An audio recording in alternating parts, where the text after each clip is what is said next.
Hello, chat. Hello, everyone. Hello, friends. How's it going? How are we doing, friends? Chatte is what Elizabeth calls you, right? Chatte. Chatte. This is a fancy establishment, chat. Please. Pinky's out every time. Every time? Every time. Oh, fuck. Every time? Every Good morning, time. Panda. Good morning, Ray. Best part of Tuesday is here. Let's go. What's up, Ben? It's Tuesday. It's Tuesday. This is the only thing that keeps me on schedule for the rest of my week. If it wasn't for this podcast, I wouldn't know that it's Tuesday sometimes. I'd be like, what day is it? What are we doing today? I don't really know. Keeps me grounded. Keeps me centered. It does. It gives me better than anything else, just like a will to live. Be like, Elizabeth would be very disappointed if I died. I would be very disappointed. I don't know how to set this stream up, so I need you here. Works both ways. Love it. Is the stream sponsored by Ford? No, it is not. But I have moved myself from my basement to the top floor, baby. We're moving up in the world. Look at us. Dang, ascending. We're ascending here. Except in my previous apartment, when I started streaming, I was on the 14th floor, which is really the 13th floor, but they didn't say that. They said the 14th floor, you know? So I like 13. I don't know why we give it such a bad rap. Same. It's not that big deal. It's fine. It's fine. But now I have air conditioning, which is nice. I do have to move the rest of my setup, but like I had like a time frame that I had to do this by, so we moved the main part and everything works. And then I just moved the hood because I didn't want just like a white wall behind me because that seemed kind of crazy. Like I was in an insane asylum. So I was like, let me put this Ford hood. It's like carbon fiber. This thing is so fucking light. It's so easy to move. Have you ever heard insane asylums used to paint their walls this specific shade of pink? And this shade of pink was like scientifically proven to calm down inmates, right? For a little bit. The study only like counted the first like couple hours. Afterward, this shade of pink would make them go absolutely insane.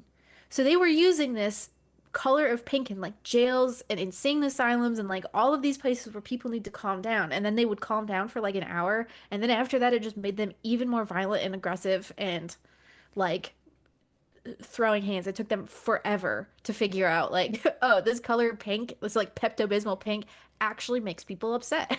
As I say, and that shade of pink is behind Elizabeth's head right now. I think it is actually the wall, the other wall that I've got, which is over here.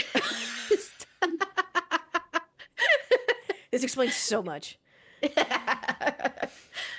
Today me and Elizabeth are angrily texting each other. We're like, why do we feel so weird all of a sudden? It's my pink office. In my pink office. Fun fact, if you guys ever go to Indianapolis Motor Speedway, there's a really, really good local coffee place called Mansion Society. And it used to be an insane asylum. But now it's a coffee shop / like co-working space / like apartments or something. Beautiful grounds. I mean, they kept the crazy people busy with whatever maintenance they were doing. But it looks really good. But the coffee is really amazing. So if you ever go, check it out. You have told me about this, and I have it written down in my notes app with no other explanation other than Mansion Society. That's it. That's all that's written down. Elizabeth walks in and she's like, oh, wow, I feel like home here. Yeah, I belong. It's yeah, I definitely try to go to local places when I can, right, when we're visiting, but sometimes it's just hard because we're up so early, and the only things that are open also early are like either like a Buc-ee's or a Dunkin' Donuts or a Starbucks or something, or they're just like in places where it's only chain restaurants and not really. Yeah, you don't really have many options. Sad. Yeah, rest in pieces. My university accommodation used to be an insane asylum. That's fun. You sure you Did weren't they part have of a bars test? on the windows still? Were you in that movie with South Harmon Institute of Technology with what's that guy? Oh my God, Justin Long. Justin Long. What a good movie. I made my essay watch that recently. So good. Accepted. Yeah. Ask me about my wiener. It's such a good movie, actually. It's such like a feel-good, definitely cheesy, corny movie, but it's really fun. This wiener? Elizabeth, can I ask you about your wiener? You can go up there. Wearing the coffee place that Ash is mentioning very much looks like an insane asylum on the outside. Because it is. It was. Sorry, not is. Was. Maybe it still is. Maybe it's a whole experiment that I'm not aware of. Great coffee, though. Should be. Maybe it should As long as be. the coffee's good. As long as the coffee's good. Sorry. Maybe. I don't know. They let me go, so. They let me walk in, purchase, and then leave. That doesn't seem like insane asylum behavior. That seems like they would have kept your ass. There's a rumor that my high school was based on a blueprint of a prison. I feel like everyone's high school had that rumor. Did they? I started to remember when I was in middle school that the Salem witch trials happened in our high school, which was in Michigan. I convinced a lot of people that it happened in the locker room and that the locker room was haunted. Like people freaked out about That's it to so the funny. extent that other schools did not like coming over to play sports and have to go in our locker That's so rooms. funny. Uh, Yeah, I feel like every school, maybe like especially big ones, like mine is definitely based off. I think they use prison architecture because they have so many people and not enough teachers to handle. And also in emergency situations, they have to know how to control environments. And I feel like that's like a prison slash school thing. yeah. So I think a lot Yeah. of the blueprints are similar, and that's like an every school thing. So like my high school was huge, and I always this always blew my mind when I like talked about this in Florida. And my roommate when I first moved to DC in 2017, she had a graduating class of 28. Dang. I thought mine was small, I was but like, that's that's small. cute. My graduating class was 1,100, so that means there are about like 4,000 something kids in my high school. So I think it makes sense that it was based off a prison to like control all of us. 'Cause it's like 30 plus kids a class, right? To New York Wow. City public school, and we're all just trying to deal with it.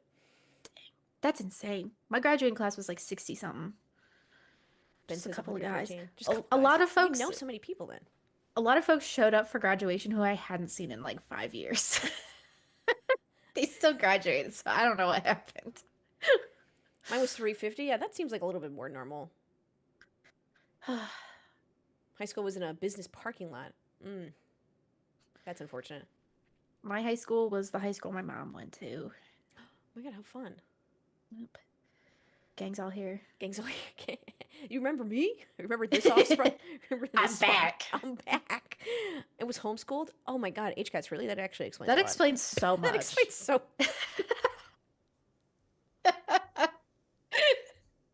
Hugh, I did not know that, and I actually just opened up. I did. That makes so much sense now. Wow, it does. Honestly, HCATs, if He was you. homeschooled in salutatorian. Not even number one. Bro, I've told you several times. Today I remembered. Today I remembered. It's surprising every time. I don't feel like homeschool people exist in real life. I thought they just existed in Instagram moms' Instagram reels. Yeah. Try not to homeschool your kids. Send them out to school. Yeah. Look, parents hate when I do this, but I'm not wrong.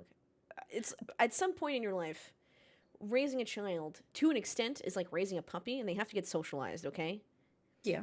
you gotta teach them what's wrong from right. Puppies bite each other, then they yell at each other, and you learn not to do that. You gotta send your Mhm. kid off to other children to deal with like what's wrong and what's right. Like, no, you can't punch other kids. No, you can't throw tantrums. And you put them in timeout, like you do with a puppy, like in a kennel. Don't put a kid in a kennel.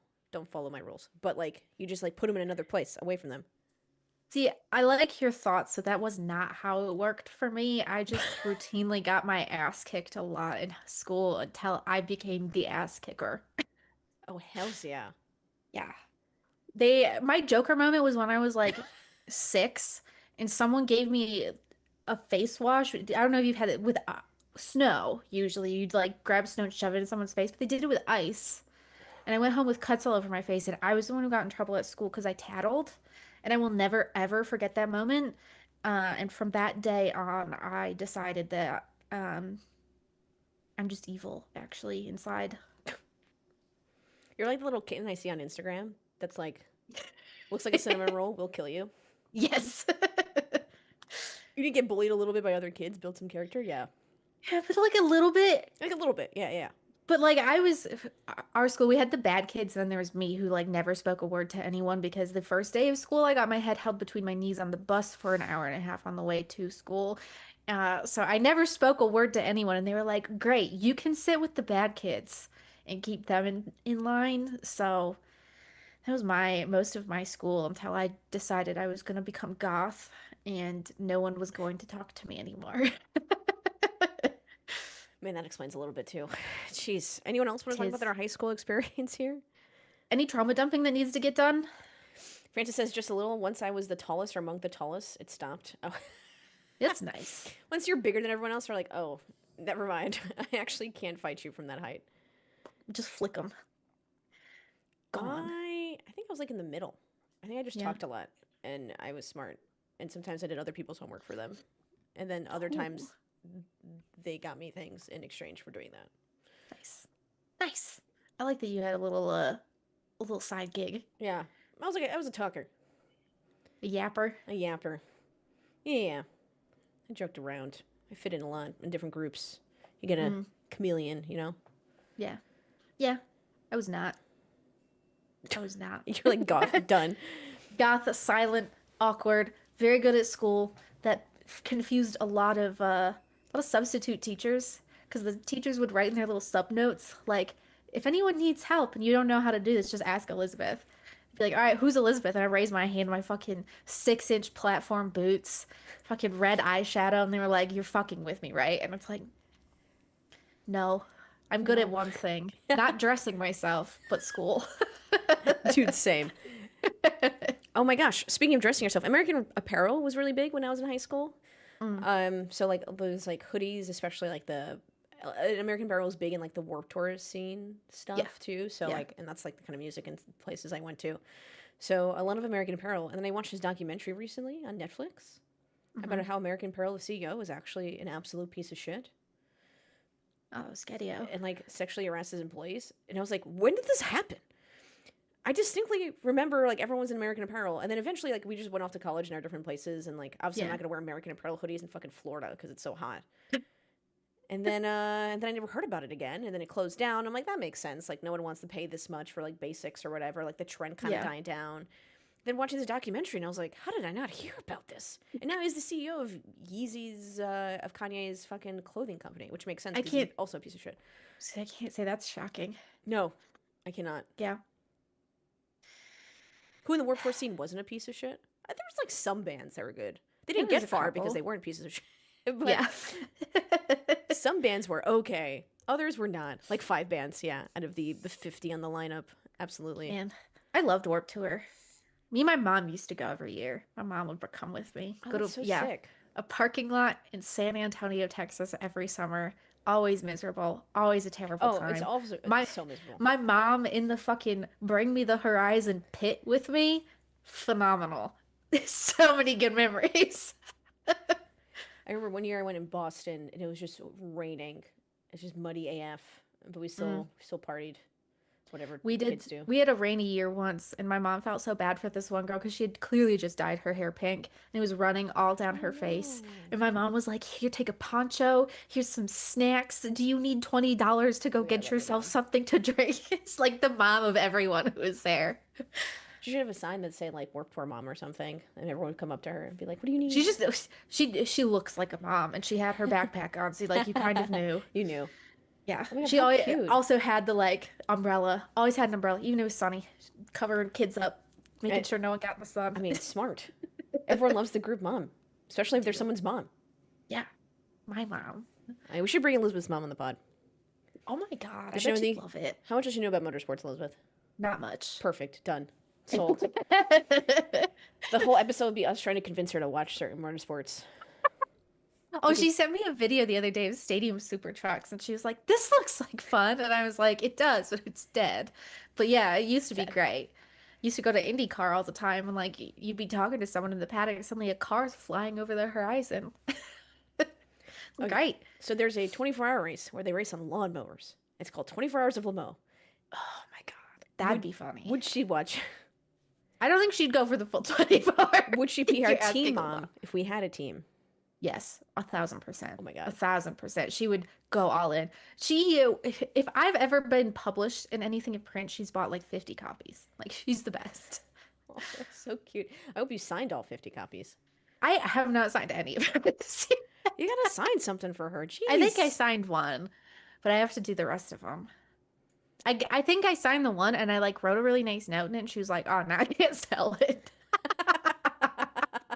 Okay, then sign the other ones. And then you can sell it. That's so funny. All right, shall we get to the pod stuff? Ladies Let's and get gentlemen, rolling. welcome to the Elizabeth and Ash show. We're recording this on July 22nd. Let's talk about some rapid fire news, which is never rapid fire. I always end up talking, so. We got a yap. Sure enough, NASCAR will not race in Chicago in 2026. The goal is to return in 2027, maybe as a rotating date. with an event that further enhances the experience for residents and visitors alike.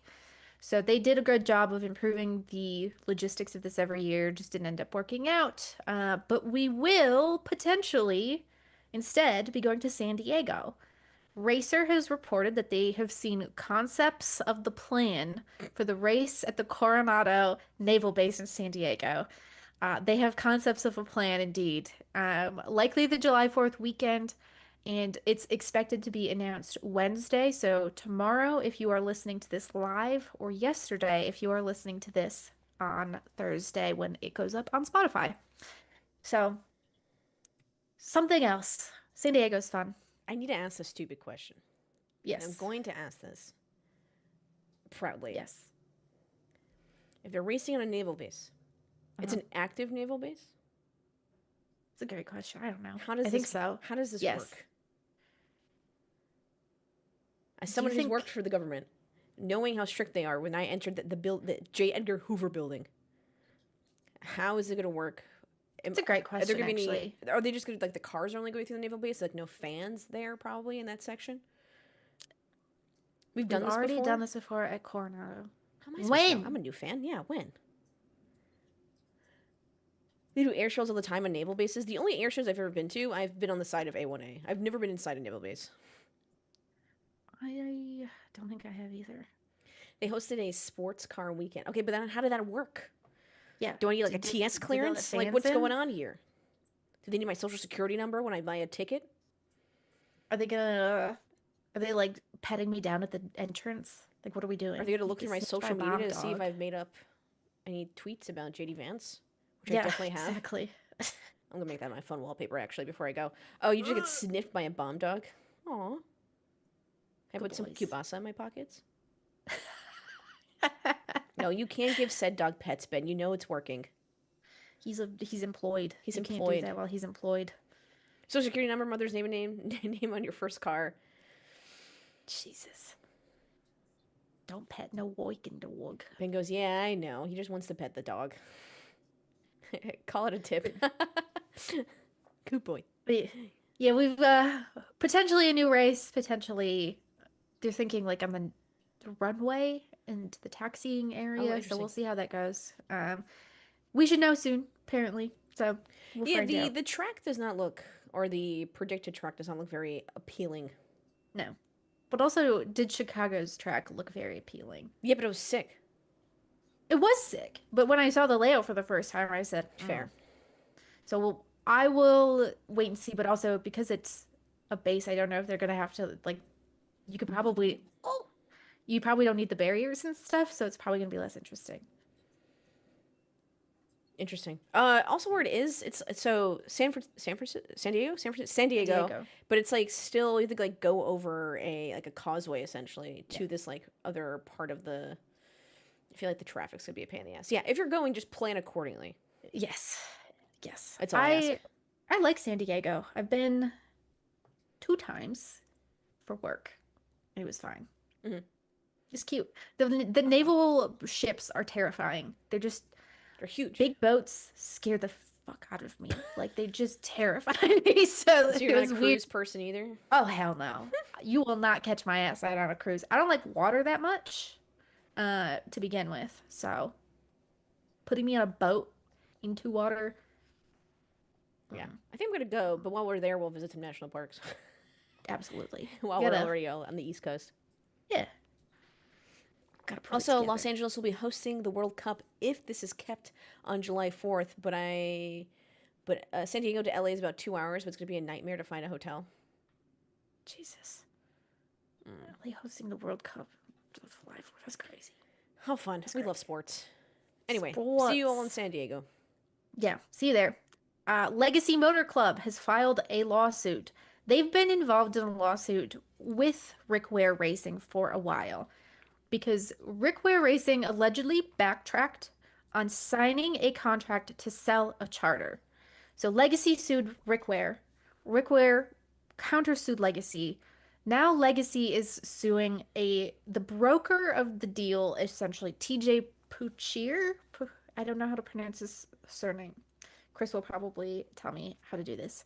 Legacy claims that this broker entered into an agreement to purchase all of Rick Ware Racing, which would have interfered with Legacy's attempt to buy a charter. So basically, Puchier was working with Legacy and therefore had confidential information about the sale of the charter that they wanted to buy.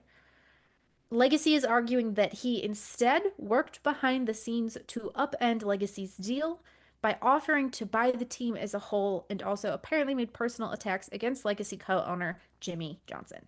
So we're just cooking in the lawsuit front because we've got another update on the 2311 and Front Row Motorsport situation. The two teams were not granted a temporary restraining order, which would have allowed them to compete as charter teams for the remainder of the year. The judge said that there is no danger of either team failing to make the starting grid, so that at that point there is no evidence of irreparable harm. But if that changes, he will consider.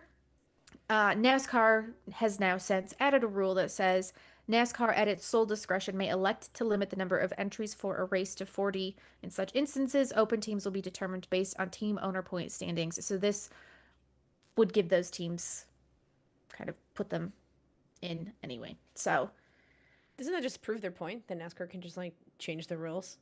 yes, And just do whatever. and they will have to make a case to argue that in court on December 1st.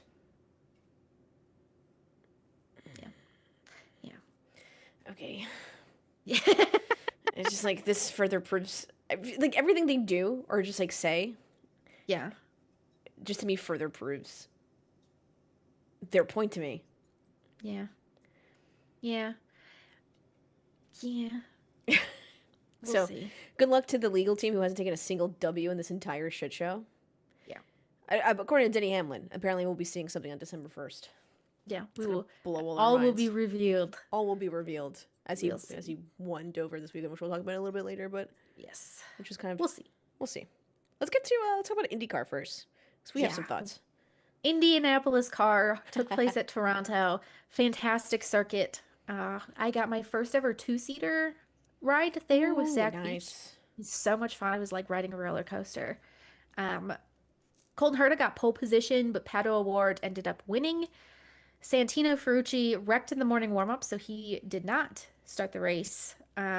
We still, unfortunately, had to deal with him being interviewed on the broadcast. Nevertheless, I just don't 'cause, understand. like, guess And- he's hanging out. In the highlights on YouTube, the first like 30 seconds are about how Santino Ferrucci's out and like, oh no, and like let's replay his crash at practice. I was like, what are we doing? I was like, I don't care about this. I'm just here for race highlights. Why am I watching this? Warm-up highlights. I'm so we did do annoyed. it for Alexander Rossi though. So Yeah, we but chatted everyone with likes him. him. Do they? That's something we'll talk about in a second. That's a great point. No, they don't.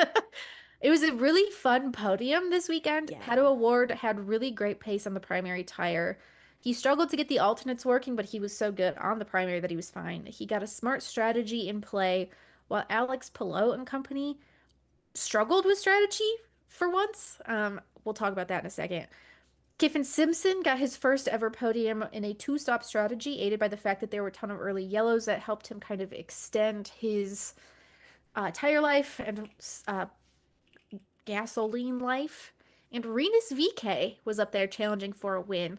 Snagged his first podium since he was with Ed Carpenter Racing in 2022. So that's a big moment for Dale Coyne. Dale Coyne's like master plan strategy that works out once every couple of years. Is it pullover? Because Alex Pilot did not do particularly well. Finished 12th, which is wildly unthinkable, even after leading 37 of 90 laps of the race. But he opted for a strategy that would put him on primary tires for a very long first stint, and that ended up being the wrong call. He took complete responsibility for that after the race and was like, yeah, that was my bad. I picked that one. I thought it would work. It did not. As you've noted, he still has 99 points leading in the championship, so he's fine. Yeah.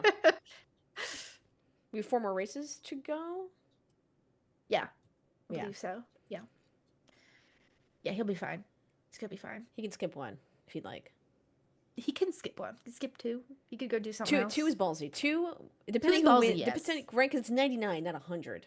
If it was 100, I'd be Correct. like skip 2, depending on who would Yeah. win P1 for both of those. Yeah. Take off a qualifying day. Just turn up on Sunday. Yeah, agreed. In other news, the race received 734,000 viewers with what was a horrifyingly ad-laden broadcast. Like the broadcast this weekend just it was bad. It was bad all around.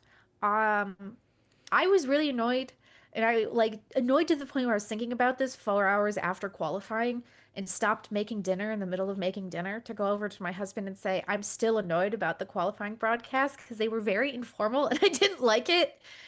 Uh, I like be a little more professional, have some respect for your series. I don't want to watch you eating poutine while there are cars on track qualifying. I don't want to hear your banter because I don't give a fuck.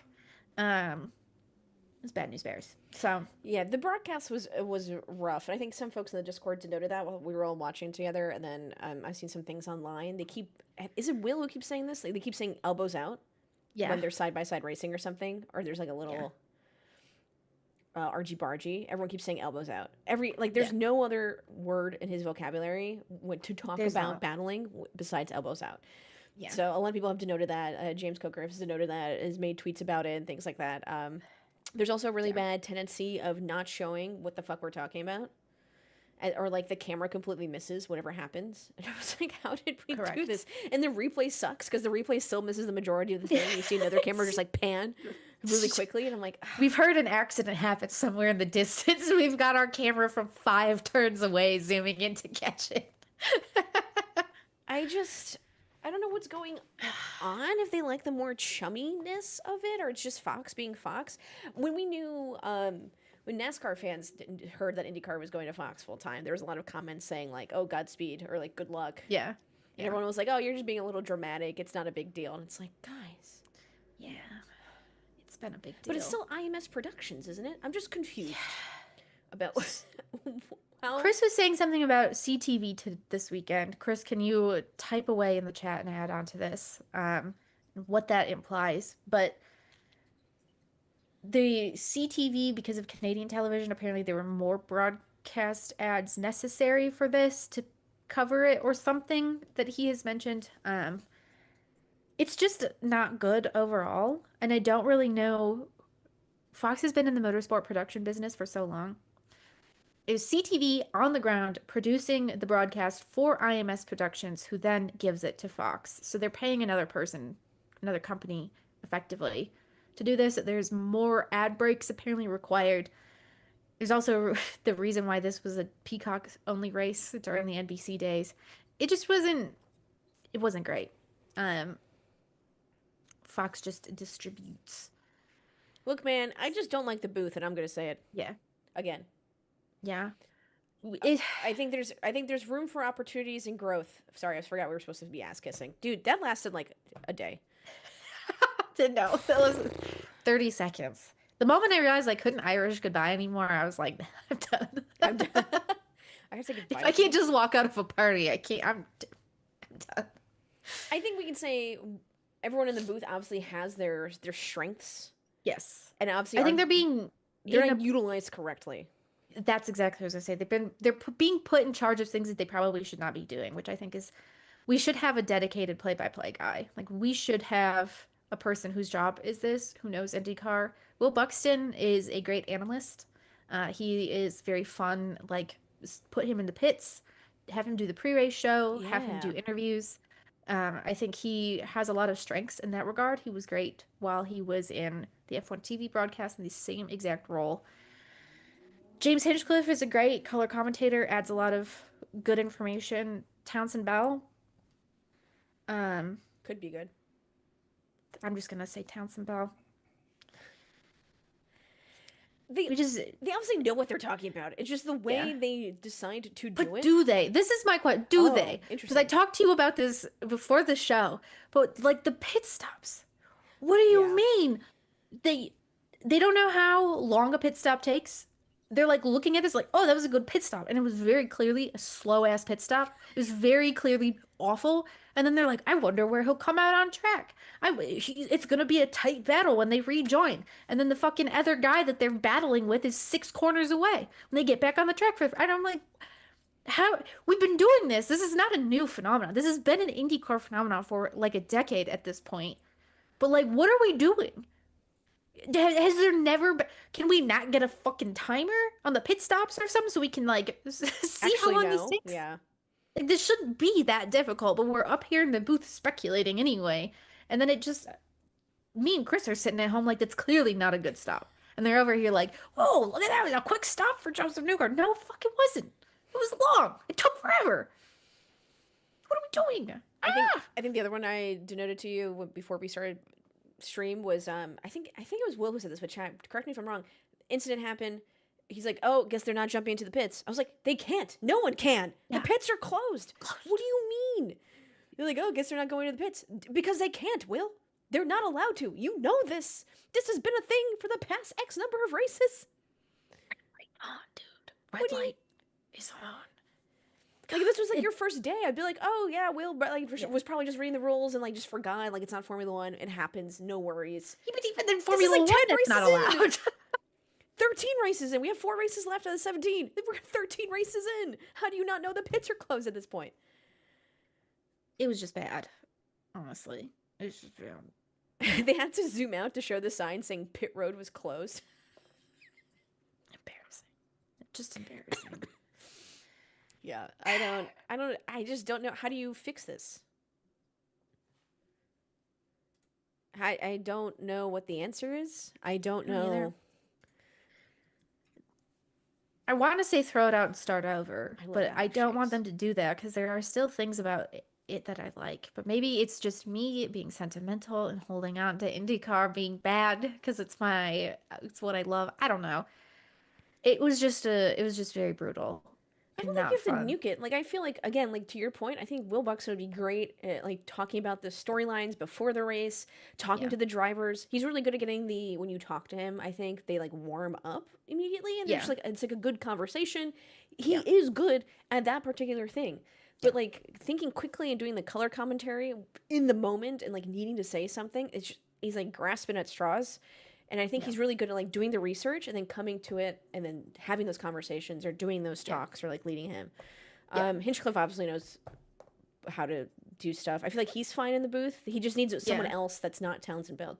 Townsend Bell bothers me because he crosses that line of his managerness every single time. Yeah. I'm surprised like Yeah. no one has talked to him about this. I understand I just don't you're think they Santino care. Ferrucci's manager, and you're Yeah. just like doing your job. But like at some point, like you're crossing a line between you have to remain professional and talk about everyone. Um, Yeah. Chap says Buxton is only good as the people around him, but there's an unseen production factor here that is lacking. Ooh. Yeah. It's I'm hoping I'm hoping next year it will be better, but knowing I think it'd be that new they people don't, though. yeah.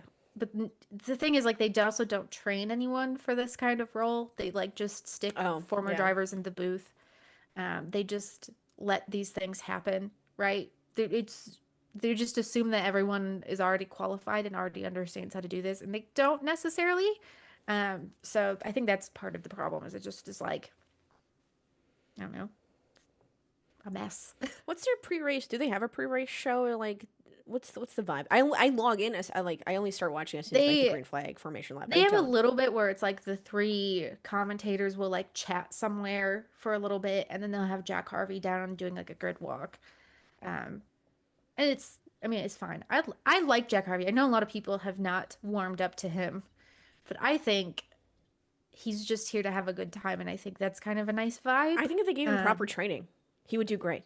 yeah, I Because think you if see glimpses of it where he's he's like, learning how to do it on the yeah, fly. exactly. And he's learning. I think he's clearly like gotten better every race, but like he's still not quite there yet. But I still like him. I don't know. Yeah, Fox, please just show the thing that we're alluding to, and Yeah. don't just like stare at an empty track. I was like, why are we turning around and looking at this building? I was like, where's the race? It's just the most wildest shit. Like, what are we doing? Considering his lack of experience, he still might be the best personality they have behind Hinch. Again, I think Townsend Bell and Will Buxton are good, just not good at the role they've put them in. Yeah. I mean, I saw so Townsend Bell, my family did a Lexus performance driving school this summer, and I went and spectated my parents doing this, and it was great. And Townsend Bell was there, and he was doing like one-on-one coaching and like his like the things he was saying, I was like, wow, this is fascinating. Like he's talking about how they should improve their line. They're going out there and taking his advice and doing better. And I was like, why can't we have this Townsend Bell on the broadcast? Because like this is an informative. He was fun. He was personable. I was like this is great. This is where he's thriving. And Yeah. we're putting him in like a situation where I just don't think that his skill set is that. Like we've got him, I don't know, just making comments about stuff. And I was like, we could actually like have him in a more analytical role. You could have him like he's just sitting back here studying data and looking at lap times and seeing what's going on. We could have something. Yeah, and I wonder if this is just a motorsports problem, which I've kind of tried to allude to or talk about before. I just haven't really deep dived into it a little bit more, right? Where we have these, obviously, I see this a lot in the NASCAR space. We obviously have these aging commentators, no offense, but they are aging. Yeah. And who is replacing them?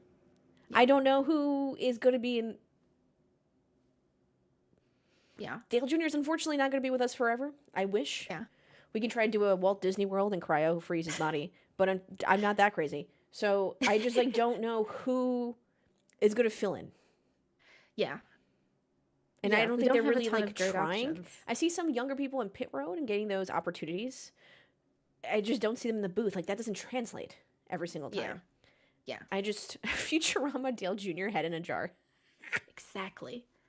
Yeah. It's tough. It's like This is like an industry thing. Maybe it's not even It is. pertinent to motorsports, but I see this a lot in motorsports.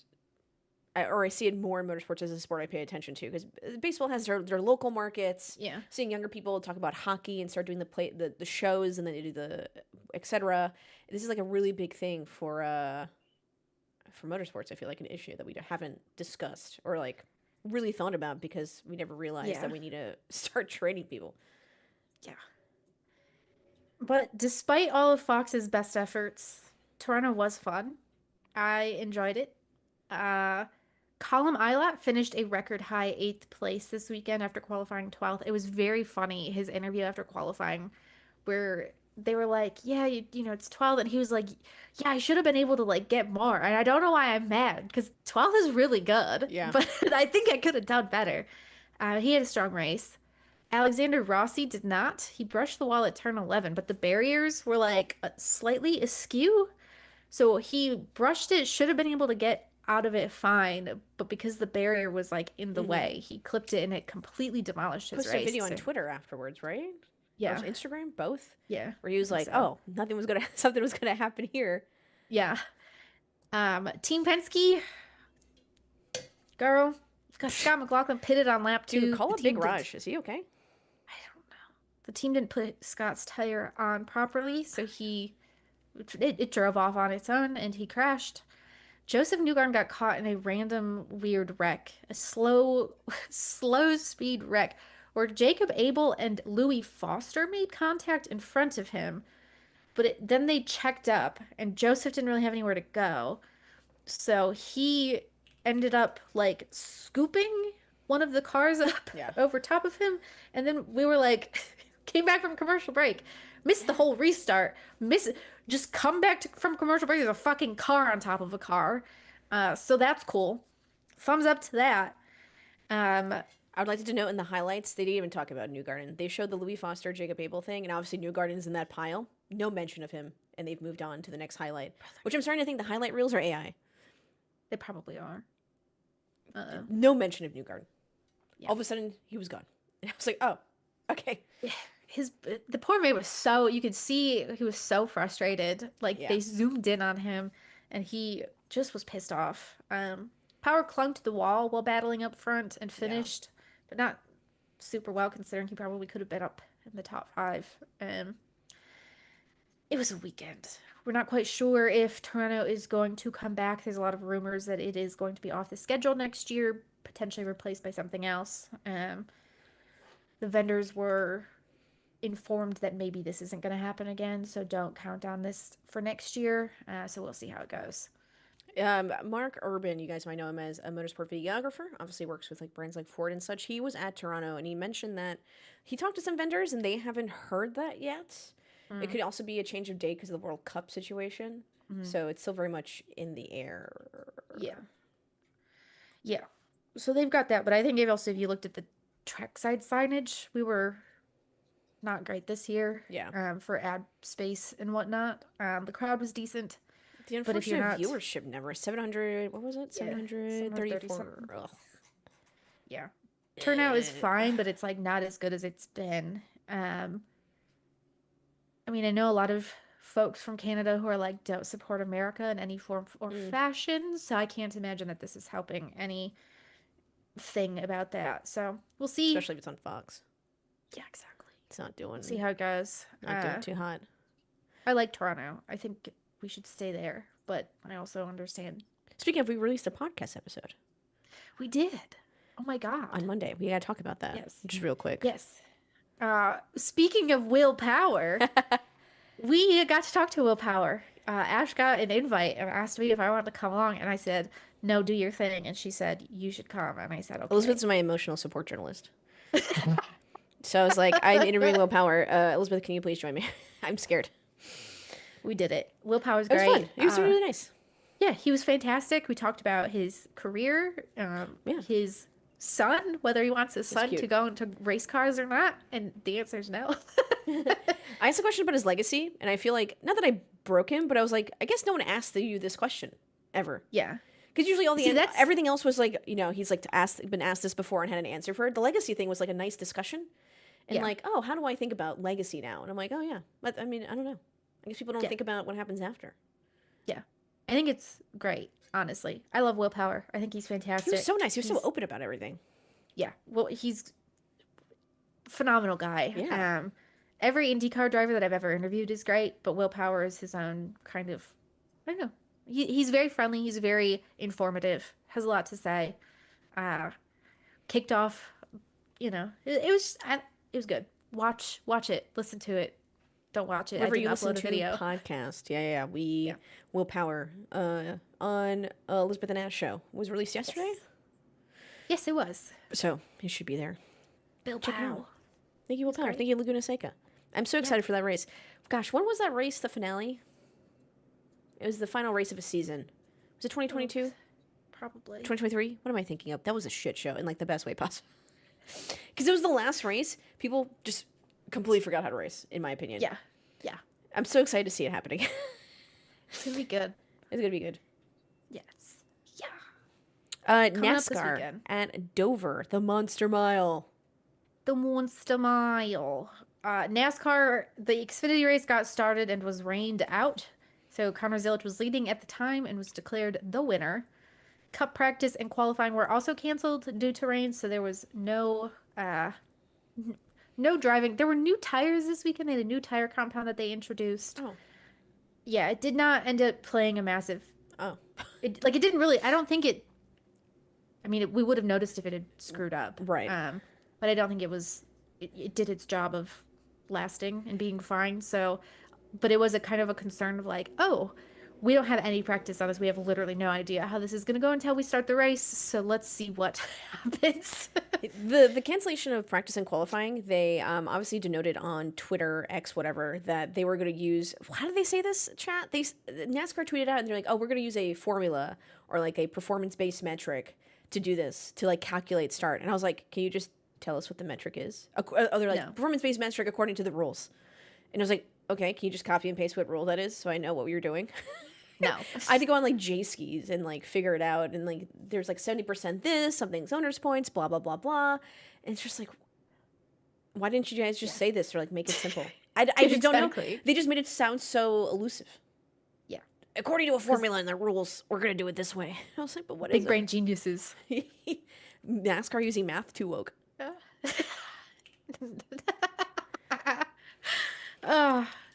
Denny Hamlin won this cup race despite an hour-ish red flag. So with 15 laps to go, it starts to rain. So they drop this. They're like, red flag it. We're gonna finish these last 15 laps. I'm assuming because it was Denny Hamlin who was in the lead. Yeah. Otherwise, I think we would have probably called her quits, called it good, said 15 laps is close enough to the end.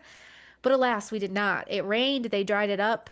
Denny Hamlin changed suits, got back in the car, held on to that lead through 2 green-white checker restarts to win. Christopher Bell looked like he could do something to do, win, but he spun himself twice in the same race, once while leading. So I can never put him in my NASCAR fantasy. Every single time. yeah, you can't trust him. I can't trust him. Mid-spinning on his own. Chase Briscoe also had a shot at Denny Hamlin, but the two made a little contact on the second green-white checker, and that was just kind of enough to... Briscoe got a little squirrely. Denny was able to sneak by, held on to the lead. Briscoe said he could have done things differently if he was not racing his teammate. Presumably, he would have been beating and banging a little bit more, I guess. This is fun. We also... We're going into the end of the bracket challenge. And what the fuck? Ty Dillon versus Ty Gibbs, the bracket challenge this coming weekend. Per Bob Pockris, the $1 million is going to the team owner, not directly to the drivers. This is how prize money in NASCAR is distributed. This is how you get the all-star money, the race winnings, etc. We were told driver. We were told driver. We were told driver before this whole bracket thing, or like whatever. And that's how they promoted it. And then we would have a chance if we enter our brackets or whatever, and whoever was closest or something figured out, we would get $1 million. Like a fan would get $1 million, and then a driver would get $1 million. Yes, it is not that way. That is this. The fact that it's never been this way, that's fine. But you can't then be like the driver gets $1 million, and then be like JK. Yeah. They distinctly said driver gets $1 million. Yeah. We said Chris and I had this discussion earlier. I agree with him. Like, yeah, we do say this every time. It's annoying. I do think that it is misleading. And I think it's also less interesting to be like, I did make him yell before his coffee. But it's also less interesting if you're like, oh, the team gets $1 million and then they split it with the driver. That's fucking annoying. The hell do so I wrote in our notes Nepo baby off. I think we're supposed to be nice, but I still wrote that anyway. I just don't think any of those teams needs the $1 million. I don't think either of the drivers do. That's fair. That's the next thing. I don't think any of maybe they should donate. They should donate it, actually. They should donate it to me. You're gaslighting yourself. That's how contracts work. Chap.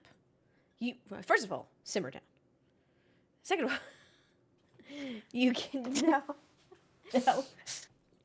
Yes, this is how contracts work, right? But it is also fucking then annoying don't say when you that. Constantly hear them saying like they're getting $1 million.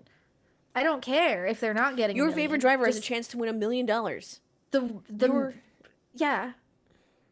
Your favorite team, the team of this person is going to get it. I don't know. I just don't like it. Also, because it's always been that way, it doesn't mean it's the way we should be doing it. As an English major, I got a fucking problem with it. As a communications person whose whole job is to make things very clear and concise because people are ridiculous. Yeah. It'd be cool if the money went to a driver charity. A lot of them have good causes. Like, imagine if Bowman got $1 million to fund the pet adoptions. Oh, yeah, that would be good. Yeah, I do like that a lot. Sick. Be sick. Yeah, High Limit does this. High Limit Dirt Car. Love it. I have nothing major, but I have problems with this. It was a fine race. That was fine. It was just unfortunate for the red flag. I don't know. I love a good red flag, if I'm completely honest. I just think it's very funny that we have to stop and figure out what to do and dry the track and then come back in. Love the challenge of the broadcasters. Adam Alexander does not know what to do with himself during these rain coverages. He's really, really stretching himself during the Xfinity and then the Cup one. So it was good. It was fun. Interesting. I've been thinking about this because we talked about, well, you have a great Substack and stuff when you're talking about how broadcast should be nutritious, which I love using how that's phrased. Yes. But when I'm listening to sports car endurance racing broadcasts, because they're so long, they do eventually just talk about random shit. And even listening to the Tour de France, it's so long. They eventually start talking wine and cheese pairings. I'm using the Flow app. So wine and cheese pairings with the region that they're biking through, or a dessert and entree pairing at local restaurants, whatever. Yeah. Like, what makes it Tour de France propaganda? Don't you know it? Like, what makes I'm trying to figure out for me what makes it okay, and I think it's because they balance it out pretty well. Yeah. Like, you have 24 hours, you have 6 hours. As a human being, I understand that's a lot to talk about, but when something happens, like, we are on it. Yes. And they're very familiar with like what's going on pit stop wise. Like, they do a good job of throwing in the technical knowledge that we need about like cold tires, cold brakes, why they spun out, the Lambo, the bop, and things like that. BMW stuff, whatever it is, and then adding on like the fun little bits of doing heroin at 2 a.m. in the morning, whatever that was at Le Mans a couple years ago. Yeah, I see. This is the thing. I think when you've got that amount of time, you have time to play a little bit, and I think that also adds to the ambiance and the atmosphere, like the Tour de France. I want to know about the the little French places they're driving or Can we talk riding about through. how it's like such a great tourism ad by the Tour de France? I know. I really think they should capitalize that more in motorsports. Like, if you're Dover, or I guess not Iowa anymore because no one really wants to go to there, but you can utilize these broadcasts so much better because we have so much time in them. One of the things I really loved about Circuit of the Americas for the U.S. Grand Prix the past couple years is they've had like a little like tourism section in the infield for the fans. So you can go and it's like, here's you can go to New Braunfels and here's what we have in like this little town, and you can go to like Bastrop and here's what they've got in Bastrop. You can go to Comfort, Texas, and here's what we've got here. Like, you can visit all these little booths with all this stuff. It's really cute. That's fun. I like that a lot. But I do like, this is why I started Grand Prix gastronomy when I was doing that for a couple of years, where it was like, I just feel like we don't learn enough about the places that we're in and we're racing at. Like, I want to know, tell me why I should come all the way out to like Spa for the Belgian Grand Prix. Tell me why I should make the trek to Laguna Seca. Like, tell me the other things that are going on in and around this place, so that I'm like, oh, I can come and make a vacation of this and make a whole thing. But yeah, we were talking about nutritious broadcasts, and now I'm just thinking about food because I'm kind of hungry. They do a really good job of just, I think, balancing it out. What does someone say in chat it's always over the here? balance. Enjoy the race. What did someone say in chat say? Usually picking moments when everyone's just cruising or doing something. Like, they pick like a good moment to talk about it, for sure. I think it's also combined with us in the United States. We also have commercials for NASCAR and Indycar. So I think the moment they would talk about that, or is a good time, they go to break instead. It's just like it gives you're naturally like kind of segmented up. So if you think you want to like get into a topic, you can't really get into a topic because you got to know like, all right, in 90 seconds, we got another break coming up. Oh, yes. Major League Baseball does this yearly with the ballpark food. They host the event in New York and it highlights what the ballpark has to offer. I don't understand. And I get it. People get so mad for some reason when we compare motorsports to stick and ball. But there's so many marketing opportunities and so many like marketing opportunities. Genius opportunities that come into here. Most of, like, how major to league the sport. stadiums. I did this for Nats, and not only was I a season ticket holder, but when I was like interested in getting season tickets, they invited me before the season started, before opening day, like 2 weeks before, to like try out all the foods and walk through like all the seat packages they had to offer. And obviously, the seat packages, you're not going to buy season tickets for like you could. Besides the point, but like you could invite someone to your racetrack and like do food stuff and like try out our foods for the year, what we're gonna have to offer, and like other things. Coda did this again, not to like keep gassing up my home track, but there was a marketing team at Coda for a couple of years that did a lot of this stuff where they invited people out and said like, here, we're going to have, we're going to show you what this track is like. We're going to have a little like influencer get together and go karting. You can like get a lap on the track. You can try the food from the new caterer that we have at the track now this year. And they did a good job of like promoting it. Of like, we have new grandstands. Here's someone to show you these new grandstands and like what you can see from here.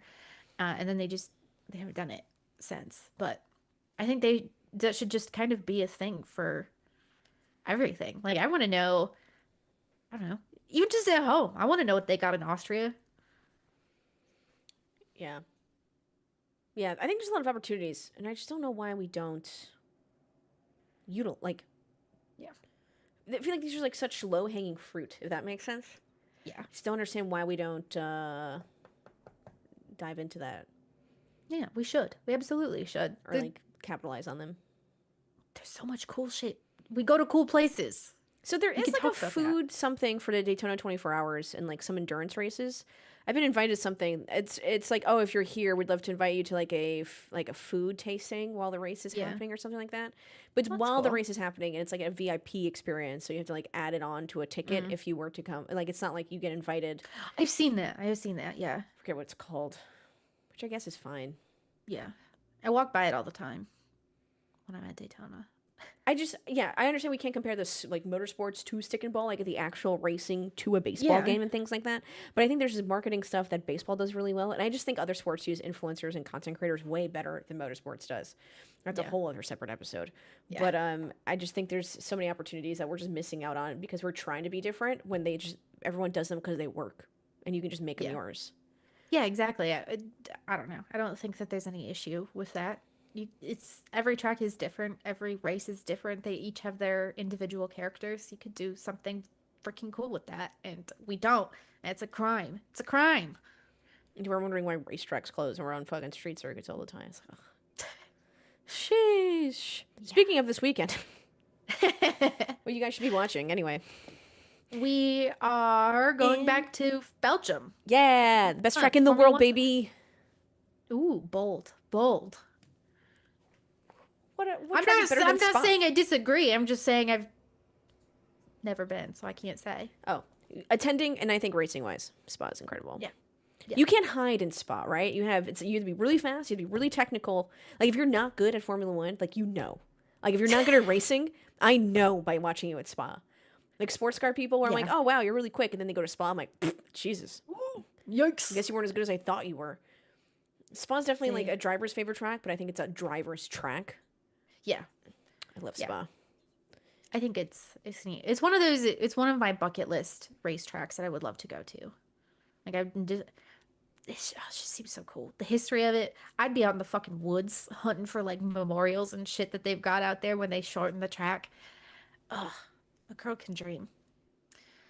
We got a sprint race this weekend, so make sure that if you want to watch every racing moment, you are prepared on Saturday to be up and at 'em. Also Friday. Oh, I God, completely gotta do- forgot that it was sprint race week until I was.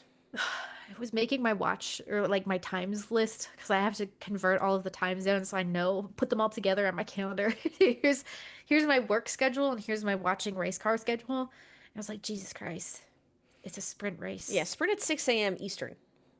So I ain't watching it because I'd be sleeping. Is it? Yeah, dude. Ain't no way in hell it's at 6 a.m. Eastern. Isn't it in the ass crack of dawn? Someone look it up. Girl, it is. Which is 5 a.m. for you. Which is 3 a.m. for West Coast, excuse me. I will be up because I'm a fucking psycho. Gross. The problem is like, I don't know. I have to get caught up on it before I start work. So I might as well wake up and watch it. Because I'm going to have to get up early anyway to watch the replay. Yeah, chat, just watch the replay. Or just watch it when you wake up. Just don't look at your phone. Literally just turn it on. It's a sprint race. It's not even that long. If you don't have to do this, you don't, like, don't. Yeah. This is Elizabeth's job, so I understand. I commiserate a little bit more. But like for us, fam, we don't wake up at 3 a.m. You'll be fine. I'm waking up whenever I wake up, and then I'm gonna watch it.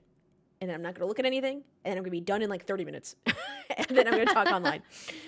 Ayo. So Yes. that's how we're handling that situation. We have compound skipping for the tires this weekend. Yeah. So this is the first time we're doing this since Australia in 2022. Prior to that was Russia in 2018.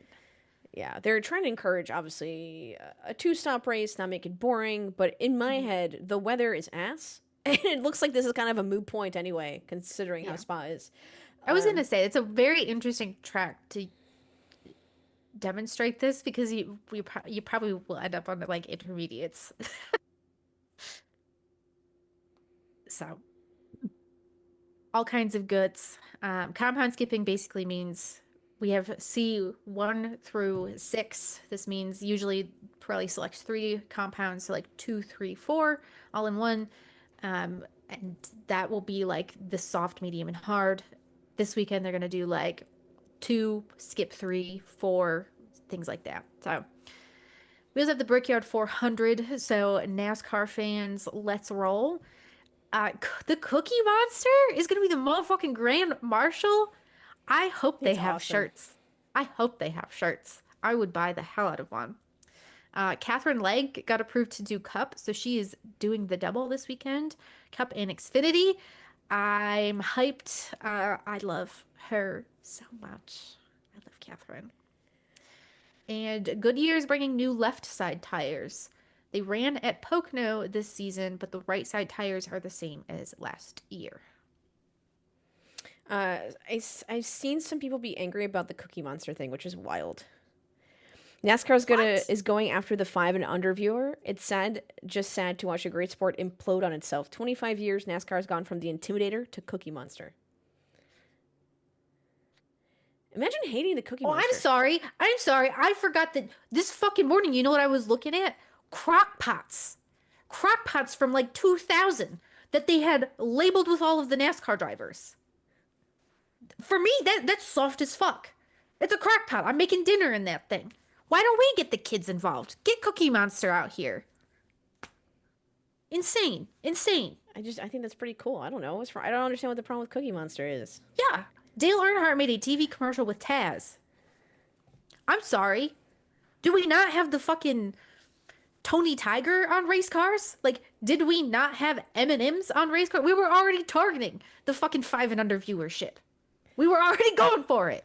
Wait, $100? This guy is a fan of like some like college football sports team that has a mascot that he's like, oh yeah, that's Bucky, like the Buckeye for Ohio State. That's a Wolverine for Michigan. I love that guy.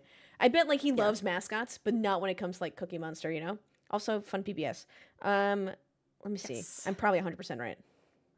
Like, this is truly crazy. Cookie Monster is wonderful. The man who doesn't like cookies. I just Oh, can't did believe I? it's controversial.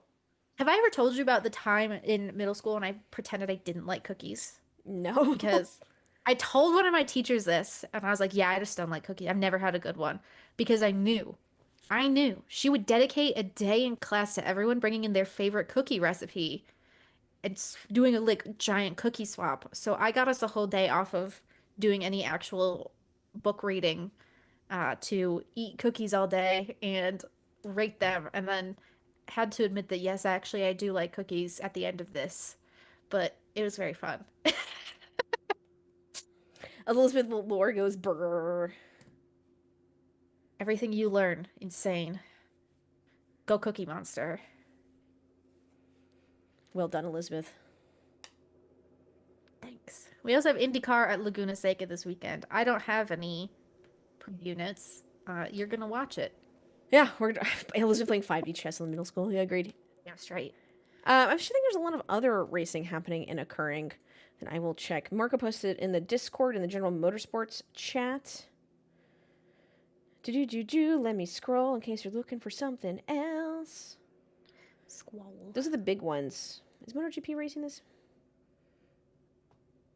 Maybe this will be the weekend Penske can get their shit together. World Superbike. Doubtful. GT World Challenge Australia. Ooh. For those of you who usually want races your time zone. I do feel bad for Australians and then the continent of Asia as well. Watching motorsports must be so tough. Oh yeah, Formula E's in London. Their season finale this year. They already crowned the champion, Oliver Rowland. I didn't watch anything about this season, but I did watch a clip of Oliver Rowland taking the championship because his daughter came over the radio and said, "Oh, Daddy, congratulations!" Which I thought was cute, and that was exactly as much Formula E as I needed this year. Ben would like to remind me that Richard Petty said winning a road course isn't really NASCAR. Petty's dismissal of SVG's road course success recently. I don't give a fuck what Richard Petty thinks, if I'm honest. Ooh, controversial. Did we have this conversation before about Bernie Ecclestone? I have a lot of things that I would love to talk to Bernie Ecclestone about, but none of them are the things he talks to the media about. Yeah. Well, he's yeah. Like I would love to talk to Bernie Ecclestone about the 1978 Formula One season and his role in the FISA versus FOCA war. I don't give a fuck what he thinks about Christian Horner. I want to know. My conspiracy theory is that he orchestrated the whole IndyCar issue thing. That was partially his. I mean, doing. he absolutely was in conversation with them at that point. and was talking to them about how great it was that they were making so much more money in Formula One when they had their driver thing, Yeah. driver certain teams. Yeah. That's my conspiracy theory in motorsports. Bernard. Bernard Ecclestone. God. What a guy. Elizabeth, are you looking forward to F1 in the terms of one of your colleagues going from Planet F1? Yes, Thomas will be there. Thomas Mayer. I'm hyped. I'm kind of excited to get back into the swing of things just because I can't wait for all of Max Verstappen's non-answers to the thousands of questions he doesn't want to have to discuss this weekend. Yeah, same. I've been kind of looking forward to that. Ask him about Christian Horner, he's not going to want to talk. Ask him about Helmut Marko, he's not going to want to talk. Ask him about his supposed liaison with Toto Wolff. Oh, gosh. Not going to want to talk. Can't wait. I love Spa, too. What do you think is going to be announced? Do you think anything's going to be announced during Spa or... No.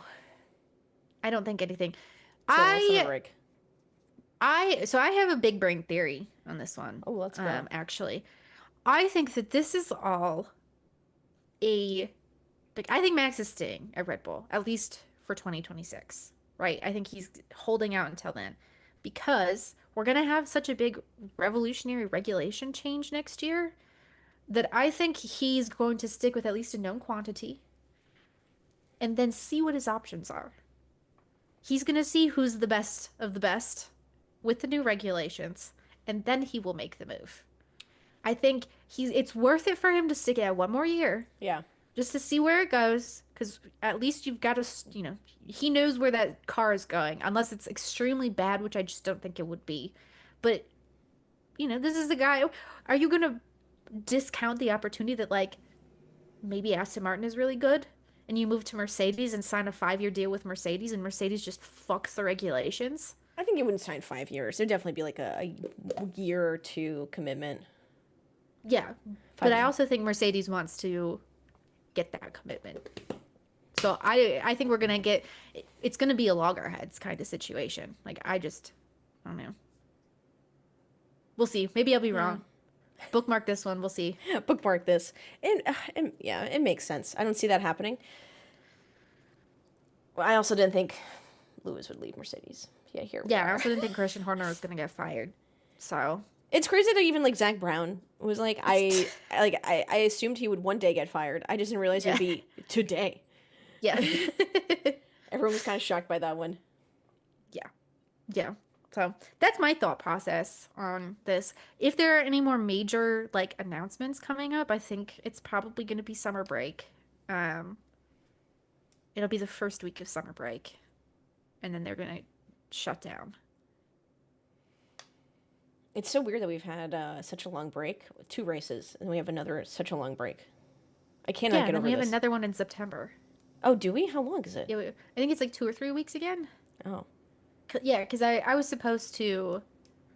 So I scheduled. I was gonna use the summer break to take my own little break from work, and then I got a work trip invite, and then changed the date to the next break that we would have, which is in September. But now I'm not going on that trip, so now I'm just working on summer break.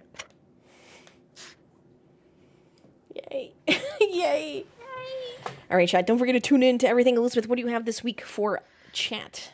I have an episode of Deadly Passions, Terrible Joys that went out today about Bernd Rosemeyer and Auto Union, the Nazi racing team in the 1930s, and how Auto Union helped basically rearm Germany ahead of World War II. And also we talking about why Mercedes continued to exist after the war, but Auto Union did not. So go listen.